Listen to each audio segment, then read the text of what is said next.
Wrist pin, nut, and split collar on the right front engine of the big boy.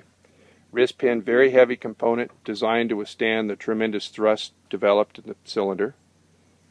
Applied here in the wrist pin fit on the multiple bearing crosshead.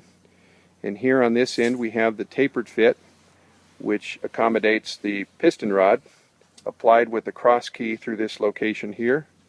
You can see the special tin alloy that's applied in the running surfaces.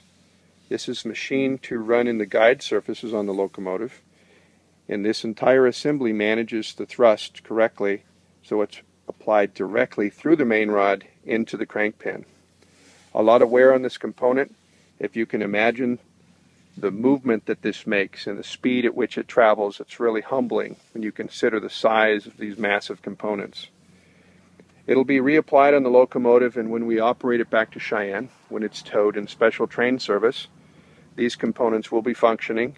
We'll provide for all the necessary lubrication and servicing as we would if the locomotive were in service.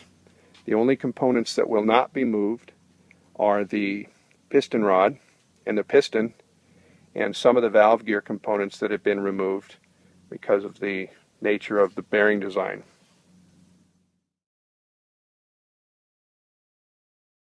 We're looking in the inside coal space on the UP 4014.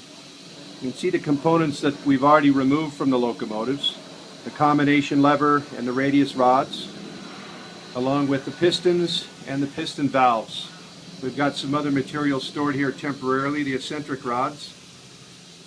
All this equipment will be secured here, and it will stay in transit en route back to Cheyenne to kind of give us a little bit of weight for the locomotive tender. We'll also add a little bit of water to give it additional weight to help us when we back the locomotive around various curves. So very good progress today. 4014 out.